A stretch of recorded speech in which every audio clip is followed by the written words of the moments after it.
নবদ্বীপ আসন টলমটো করছে তৃণমূলের হাতছাড়া হওয়ার পথে। লোকসভাতে রোহিঙ্গা বাংলাদেশি মুসলিম অবৈধ অনুপ্রবেশকারী ছাপ্পা ভয় দেখিয়ে মাত্র ৬,০০০-এর গ্যাপ। ওরা জানে এসআইআর হওয়ার পরে ওরা ২০,০০০ ভোটে নবদ্বীপে হারবে। তাই এই ধরনের তাজা কর্মীদেরকে খুন করে যে যুবকরা পশ্চিমবঙ্গ বিজেপির প্রধান হাতিয়ার বা স্তম্ভ, এই যুবকদেরকে ভয় দেখিয়ে দিতে চায়। একটি অকৃতদার অবিবাহিত ৩০ ঊর্ধ্ব যুবক, যার মায়ের সেবা করাই ছিল প্রধান কাজ এবং রাষ্ট্রবাদের পক্ষে কাজ করত, তাকে খুন করার মধ্য দিয়ে প্রমাণ হয়ে গেল পশ্চিমবাংলার কোনো নাগরিককেই নিরাপত্তা দিতে এই তৃণমূল কংগ্রেস সরকার পারে না, তারা ব্যর্থ। আর ৪ জনের বিরুদ্ধে এফআইআর হয়েছে, তাদেরকে এখনো পর্যন্ত গ্রেপ্তার করা যায়নি বা উদ্যোগ নেওয়া হয়নি। এর মধ্য দিয়ে প্রমাণিত রাজনৈতিক রং দেখে, ধর্ম দেখে পশ্চিমবঙ্গের পুলিশ কাজ করে। সেই জন্য এই পুলিশের প্রতি মানুষের কোনো আস্থা নেই। তাই পরিবার নবদ্বীপ আদালতে গিয়ে এখানে কল্যাণী এইমসের দ্বারা পোস্টমর্টম করিয়েছে। এই রাজ্যের পুলিশ মন্ত্রী হিসেবে মমতা ব্যানার্জি শুধু ব্যর্থ নন, স্বাস্থ্যমন্ত্রী হিসেবেও যে ব্যর্থ। আজকে কেন্দ্রীয় সরকারের এইমসে পোস্টমর্টমের পরিবারের দাবি এবং সেটা করানোর মধ্য দিয়ে আরেকবার পরিকল্পিত এবং রাজনৈতিক কারণে খুন হয়েছে এবং পরিবার অতিরঞ্জিত না করে তারক দাস সহ প্রকৃত খুনি ৪ জনের নামেই এফআইআর করেছে।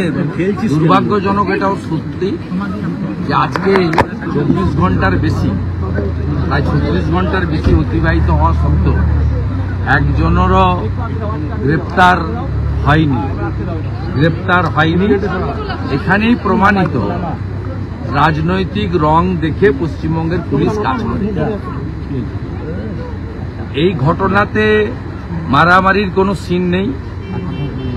যাদের নামে অভিযোগ হয়েছে তৃণমূল কংগ্রেসের একটা গুন্ডা পান্ডা তারক সহ, তাদের কারোর চোট লাগেনি, ওয়ান সাইডেড হয়েছে।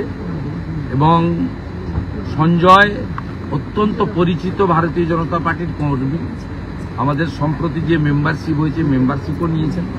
ওর দিদি সাথী চক্রবর্তী আমাদের মহিলা মোর্চার ওই এলাকার ওই বিধানসভার একজন দাপুটে নেত্রী বা প্রথম সারির নেত্রী। স্বাভাবিকভাবে রাজনৈতিক কারণটাই মেন, কারণ নবদ্বীপ আসন টলমটো করছে তৃণমূলের হাতছাড়া হওয়ার পথে। লোকসভাতে রোহিঙ্গা বাংলাদেশি মুসলিম অবৈধ অনুপ্রবেশকারী ছাপ্পা ভয় দেখিয়ে মাত্র ৬,০০০-এর গ্যাপ। ওরা জানে এসআইআর হওয়ার পরে ওরা ২০,০০০ ভোটে নবদ্বীপে হারবে। তাই এই ধরনের তাজা কর্মীদেরকে খুন করে যে যুবকরা পশ্চিমবঙ্গ বিজেপির প্রধান হাতিয়ার বা স্তম্ভ, এই যুবকদেরকে ভয় দেখিয়ে দিতে চায়। একটি অকৃতদার অবিবাহিত ৩০ ঊর্ধ্ব যুবক, যার মায়ের সেবা করাই ছিল প্রধান কাজ এবং রাষ্ট্রবাদের পক্ষে কাজ করত, তাকে খুন করার মধ্য দিয়ে প্রমাণ হয়ে গেল পশ্চিমবাংলার কোনো নাগরিককেই নিরাপত্তা দিতে এই তৃণমূল কংগ্রেস সরকার পারে না, তারা ব্যর্থ। আর ৪ জনের বিরুদ্ধে এফআইআর হয়েছে, তাদেরকে এখনো পর্যন্ত গ্রেপ্তার করা যায়নি বা উদ্যোগ নেওয়া হয়নি। এর মধ্য দিয়ে প্রমাণিত রাজনৈতিক রং দেখে, ধর্ম দেখে পশ্চিমবঙ্গের পুলিশ কাজ করে। সেই জন্য এই পুলিশের প্রতি মানুষের কোনো আস্থা নেই। তাই পরিবার নবদ্বীপ আদালতে গিয়ে এখানে কল্যাণী এইমসের দ্বারা পোস্টমর্টম করিয়েছে। এই রাজ্যের পুলিশ মন্ত্রী হিসেবে মমতা ব্যানার্জি শুধু ব্যর্থ নন, স্বাস্থ্যমন্ত্রী হিসেবেও যে ব্যর্থ। আজকে কেন্দ্রীয় সরকারের এইমসে পোস্টমর্টমের পরিবারের দাবি এবং সেটা করানোর মধ্য দিয়ে আরেকবার সিবিআই তদন্তের দাবি করে ৪ জনের নামে এফআইআর হয়েছে। আজকেও দেহ নিয়ে শান্তিপূর্ণ প্রতিবাদ হবে। জেলা সভানেত্রী অপর্ণা নন্দী এবং সাংসদ জগন্নাথ সরকার সহ অবিভক্ত নদিয়া জেলার মানে সাংগঠনিকভাবে সমস্ত বিধায়করা, ওপারের অর্জুন বিশ্বাস সভাপতি, এপারের অপর্ণা সহ সকলে করবেন। আমরা পুলিশকে আগামীকাল পর্যন্ত সময় দিচ্ছি। আগামী সোমবার বিকেলবেলা নবদ্বীপ শহরে ধিক্কার এবং প্রতিবাদ মিছিল হবে ভারতীয় জনতা পার্টির পক্ষ থেকে। তার মধ্যেও যদি ব্যবস্থা না হয়, ওখানে একটি দলদাস এসপি আছে, আর এটা কৃষ্ণনগর পুলিশ ডিস্ট্রিক্টের মধ্যে পড়ে, অমরনাথ কে বলে, তার বিরুদ্ধেও কৃষ্ণনগরে এসপি অফিস অভিযান আমরা করব। সেটা সোমবার বিকালে মঞ্চ থেকে আমরা ডিটেলসে ঘোষণা করব।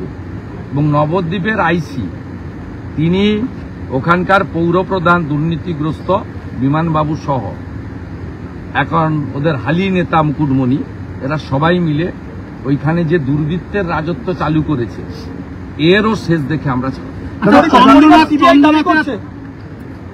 দাদা আজকে ভাগ্য পরীক্ষা চাকরি বিক্রির ইডি সঠিকভাবে হেফাজতে নিয়ে জিজ্ঞাসাবাদ করতে চেয়েছে।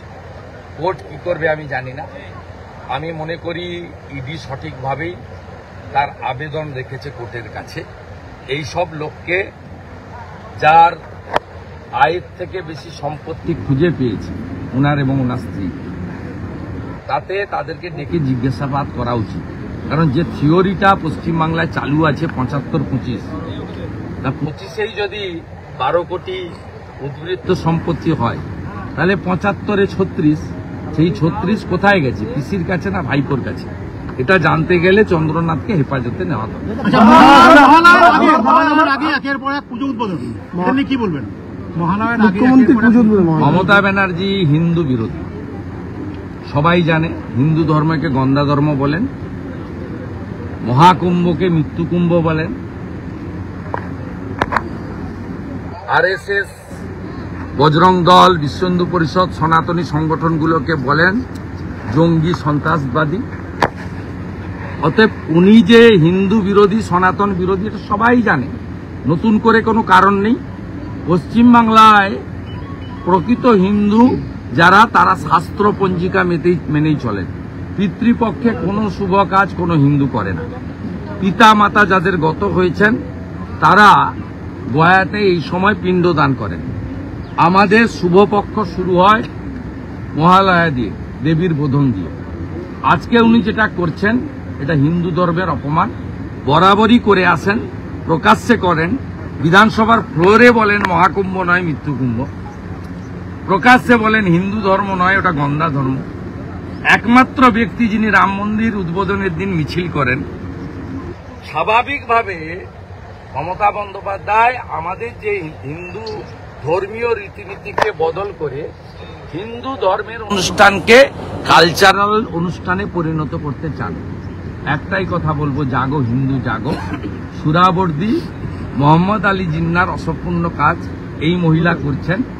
হিন্দুরা জোট বেঁধে দলের কথা ভুলে গিয়ে, জাতের কথা ভুলে গিয়ে একজোট হয়ে এখানে এই মুসলিম লীগ 2 সরকারকে পরাস্ত করুন, যাতে 26 সালে এই ধরনের মুখ্যমন্ত্রী না থাকে যে পিতৃপক্ষে গিয়ে কাঁচি নিয়ে ঘুরে বেড়াবেন।